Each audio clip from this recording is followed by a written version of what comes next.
Buat kalian yang belum subscribe, please klik button subscribe-nya, dikasih like juga. Semoga kalian bisa menemukan konten-konten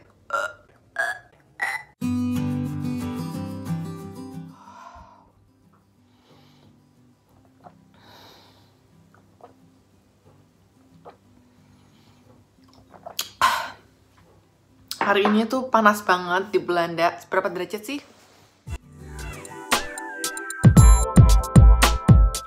Hai guys, welcome back to my channel. Bersama aku Merlin. Dan apa kabar? Semoga kalian baik-baik saja. Hari ini di Belanda sekedar update.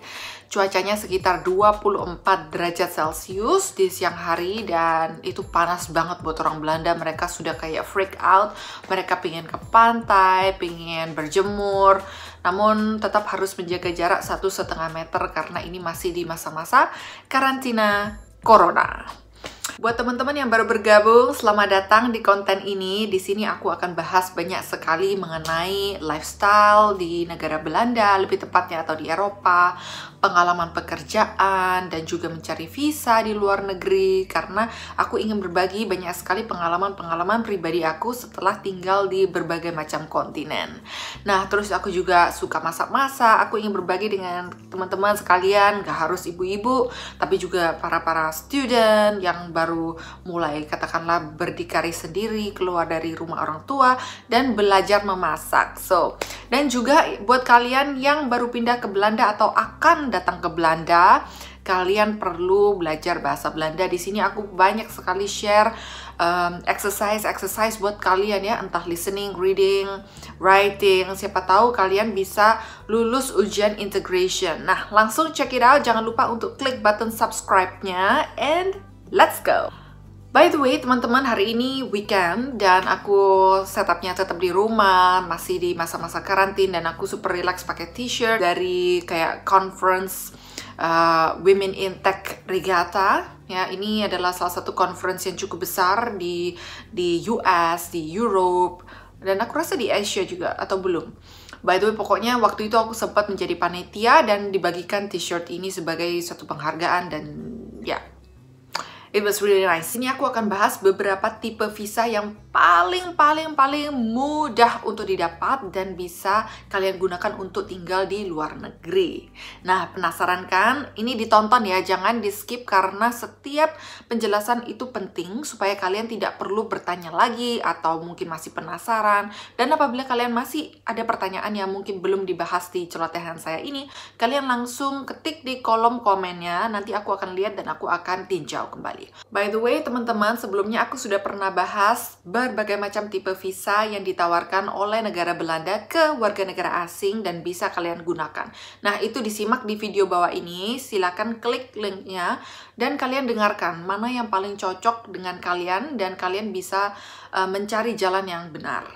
Nah, juga perlu diketahui bahwa video ini adalah video yang saya sudah pikirkan sendiri matang-matang, bukan dari teman-teman yang lain-lainnya atau saya baca berita saya copy lagi. No, ini menurut saya ya, menurut pengalaman saya. So, yang paling pertama, visa yang paling mudah yang saya lihat sendiri buat kalian-kalian yang mau pindah ke Eropa adalah visa partner.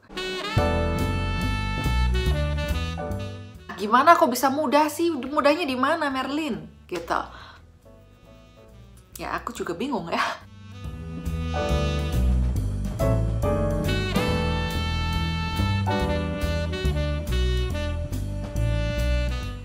Jadi gini, kalau kalian nggak punya edukasi, ya kalian katakanlah mungkin lulus SD aja atau SMP aja, nggak masalah, kalian nggak punya diploma pun juga nggak masalah. Asal kalian bisa menemukan partner orang Belanda, partner dalam arti pacar ya. Pacar, entah itu cowok, entah itu cewek, atau sesama jenis pun juga nggak apa-apa. Karena di Belanda ini kan negara yang LGBT plus friendly lah.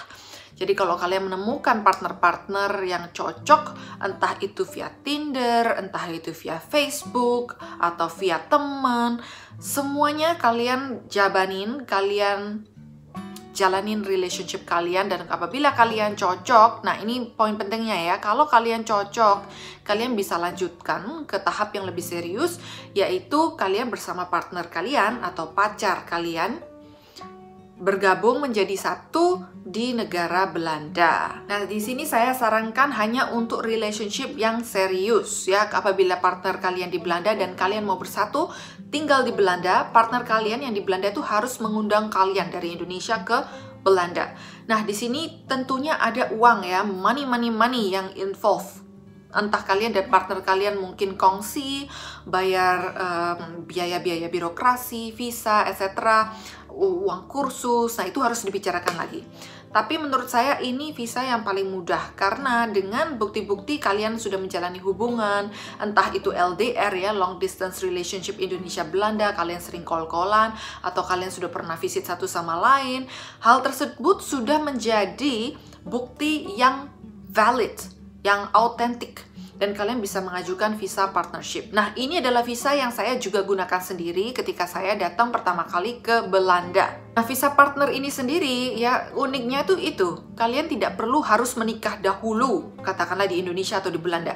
Kalian dalam proses pacaran pun, let's say dalam 3 bulan, 6 bulan kalian sudah mantap, kalian bisa mengajukan. Nanti otomatis ada pertanyaan-pertanyaan untuk memvalidasi apakah kalian beneran pasangan. Ya, waktu itu aku juga sempat ditanyain kayak ada nggak foto-foto bukti, terus bukti chat WhatsApp, kalian pernah berkunjung satu sama lain. Itu pernah aku print dan juga aku berikan ke kedutaan Belanda di Indonesia. Ya, aku nggak tahu apakah itu masih sama prosesnya, but you better check it out. Untuk teman-teman yang sudah menikah, ya, sudah menikah duluan, kalian pun juga akan mengajukan visa partnership anyway, karena itu juga berlaku buat pasangan yang menikah dan juga belum menikah. Nah, buat partnership visa, apabila kalian diundang ke negara host ya, si pengundang, kalian bisa stay secara legal dan kalian memiliki hak-hak yang sama dengan orang-orang lain. Kalian bisa ke sekolah dengan biaya tarif yang murah seperti orang-orang Belanda. Kalian bisa mencari pekerjaan juga secara legal, nggak ada gelap-gelapan. Dan itu jauh lebih aman daripada kalian datang menyelundup ke negara Eropa dan tahu-taunya nanti dideportasi karena kalian gelap. Nah, Marry me. mendingan cara yang legal aja.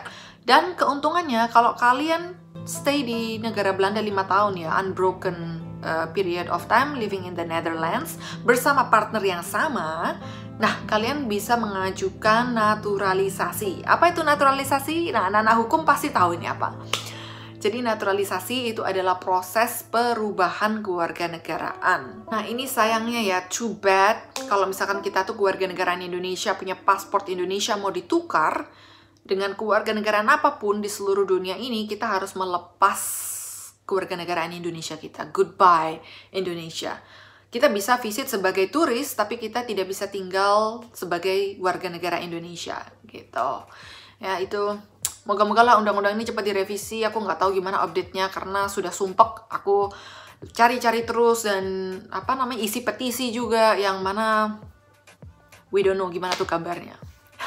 Oke, semoga deh tim pemerintahan cepat menangani hal tersebut karena banyak sekali orang-orang Indonesia yang kehilangan kewarganegaraan Indonesianya, dan ini sayang sekali. We lost a lot of great talents gitu loh, apalagi anak-anak muda. Ya. Nah, untuk biaya kalian bisa langsung cek di description box below berapa-berapanya dan juga linknya ya, langsung ke ind.nl. Itu semua ada terpampang daftar harga. Gila, nggak tahu kenapa terakhir-terakhir ini tenggorokan aku rasanya kering banget dan gak enak banget, bikin lemes badan. But anyway, aku nggak kena corona. Tidak ada tanda-tanda seperti itu dan juga nggak ada fever sama sekali. So, everything is fine.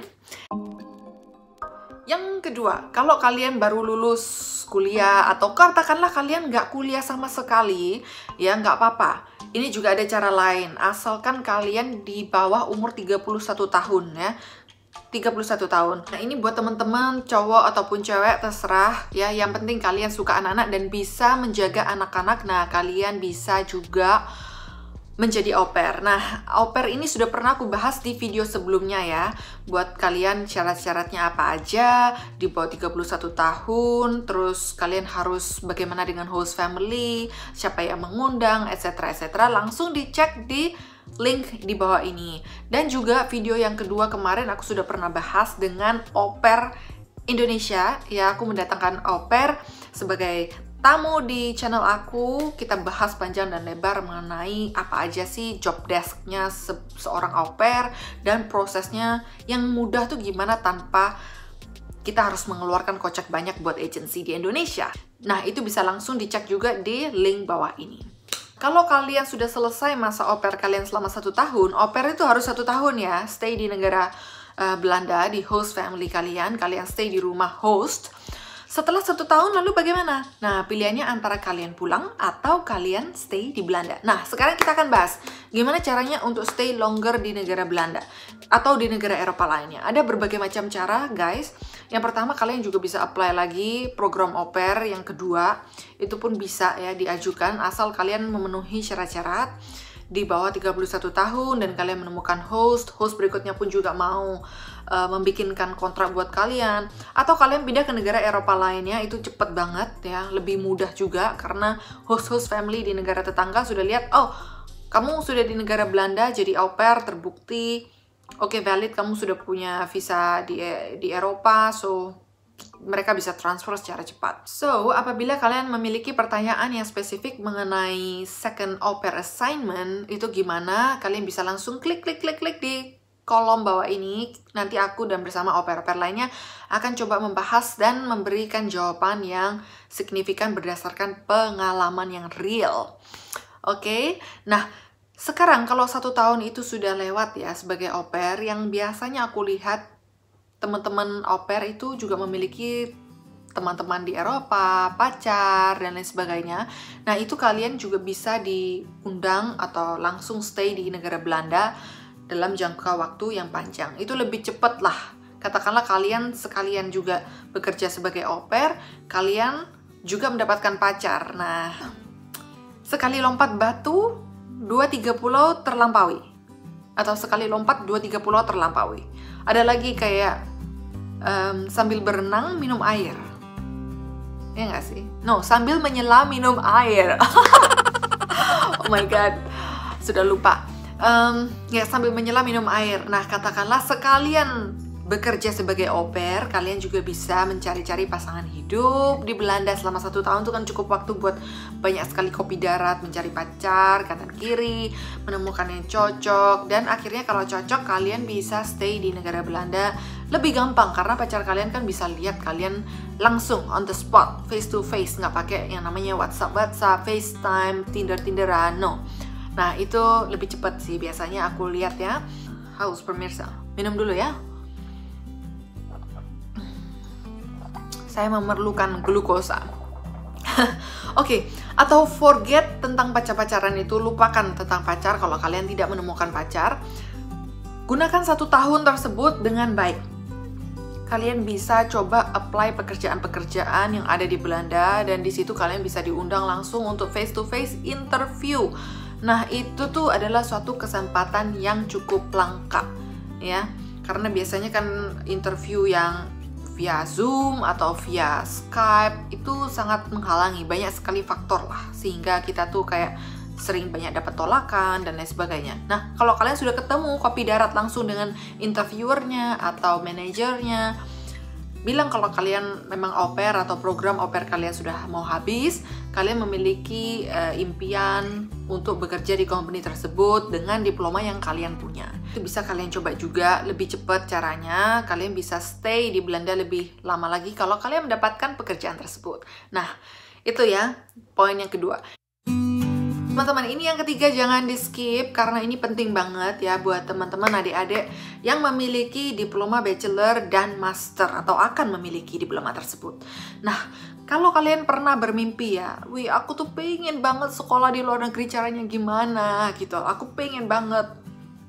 Ada 2 pilihan, antara kalian memiliki uang atau nggak punya uang. Kalau kalian punya uang, otomatis itu gampang ya, kalian tinggal apply, kalian bisa pilih university, kalian bisa bayar, cuman beratnya memang school fee-nya itu dibebankan setara dengan student internasional, jadi biayanya besar banget. Kalau kalian nggak memiliki uang, kalian bisa bergantung pada scholarship atau beasiswa. Jadi jangan pesimis dulu, cari beasiswa sampai dapat. Ya, 2 opsi ini bisa berguna, kalian bisa pakai. Kalau kalian sudah studi di luar negeri ya, katakanlah kalian sudah dapat, kalian sudah lolos proses seleksi, kalian diundang ke negara Belanda untuk studi, fine, kalian bisa selesaikan studi kalian di Belanda. Di situ kalian juga bisa sambil teman-temanan, kalian bisa mendapatkan pasangan hidup, pacar, dan lain sebagainya. Di situ akan mulai lagi terbuka kesempatan yang besar untuk stay di negara Belanda. Atau kalau kalian cari-cari pekerjaan juga ketika kalian studi, di situ kalian disponsori oleh company. Nah, di situ kalian akan dapat long term atau visa yang disponsori high skill migrant visa tersebut. Nah, banyak sekali open doors yang bakal kalian dapat.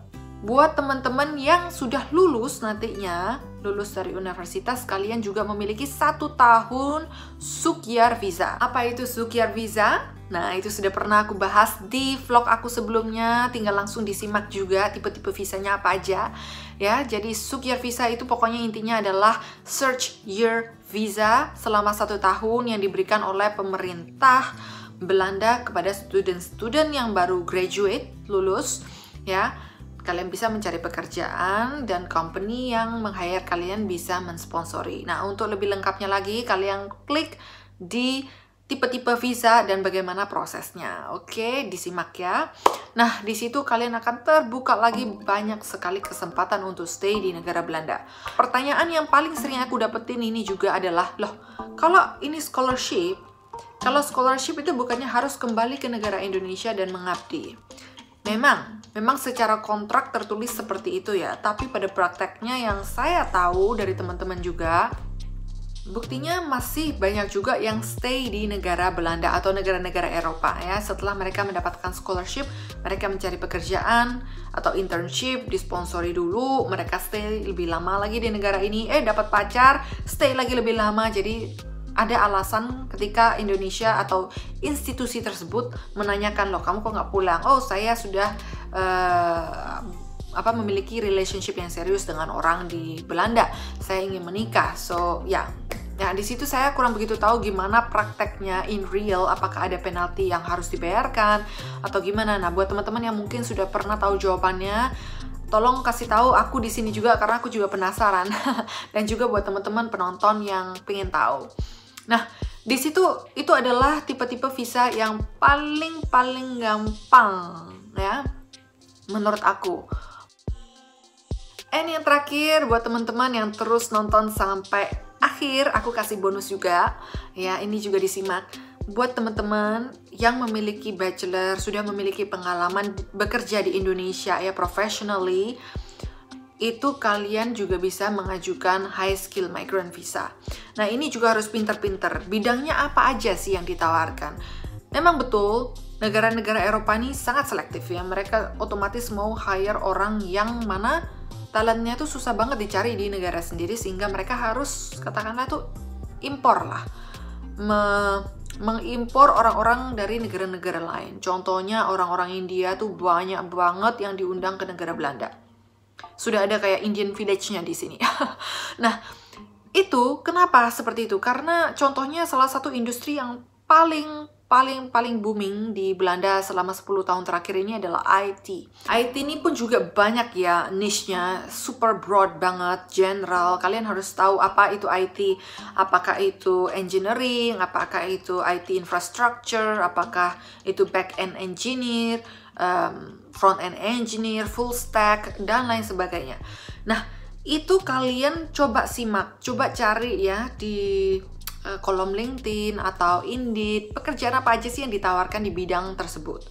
Banyak nggak animonya? Kalau memang banyak di Belanda, dan kalian memiliki kriteria-kriteria tersebut, coba apply. Internationally kalian juga bisa apply, semua itu via online. Kalian kirim CV kalian dalam bentuk email, kalian tulis dalam bahasa Inggris, apalagi kalau company-nya itu internasional ya. Di sini semua itu bisa bahasa Inggris. So, coba apply, di situ kalian akan di-invite.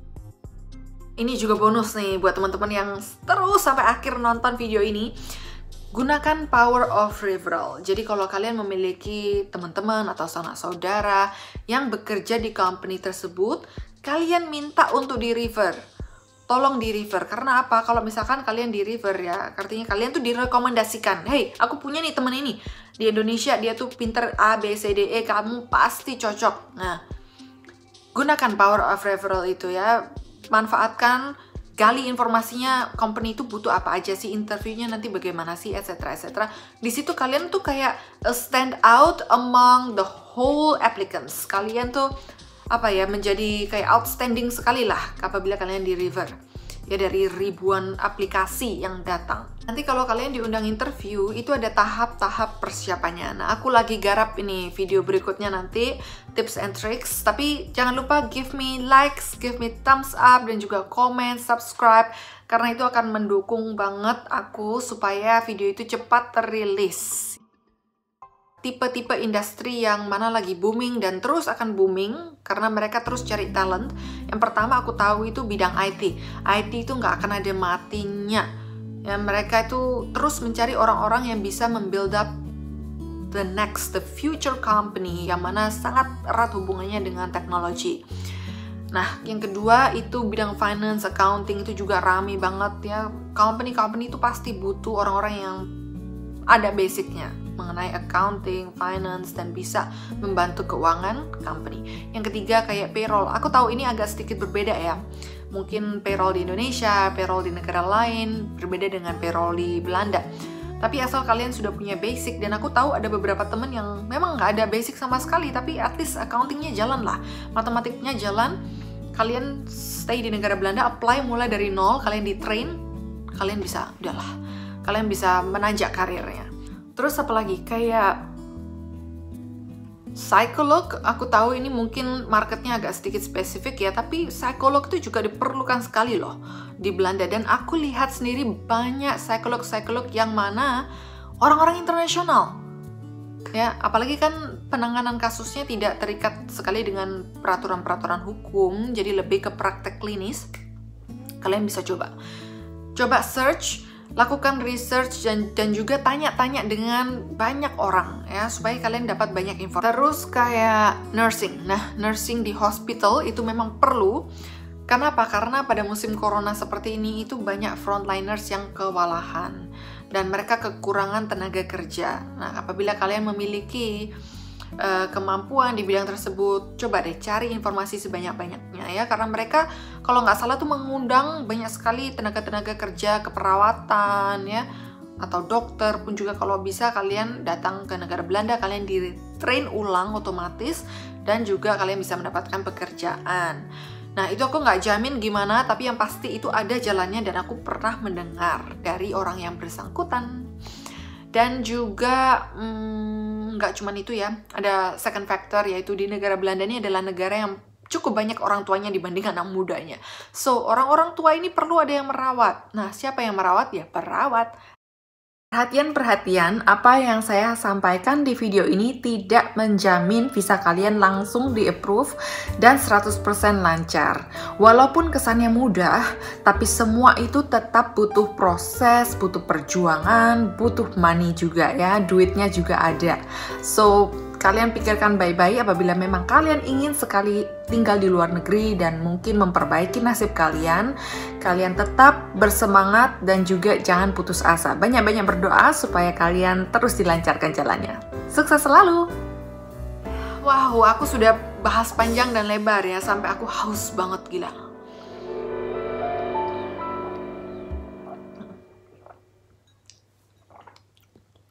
Gila. Bikin vlog kayak gini tuh perjuangannya luar biasa ya.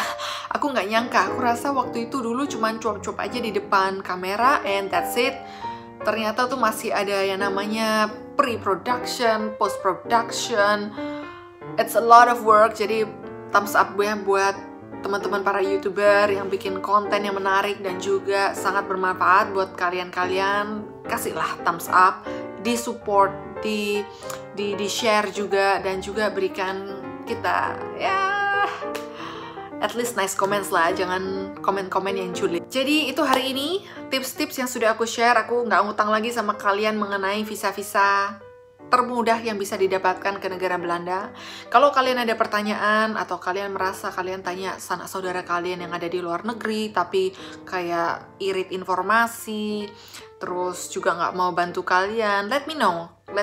Kalian bisa taruh komen di bawah ini atau kalian bisa kirim aku email. Ya, nanti aku akan review dan aku akan bahas bersama kalian. Kita akan cari solusi bersama-sama. Oke, sampai di sini. Thank you so much. Selamat hari Minggu dan juga I'll see you in another vlog. Bye.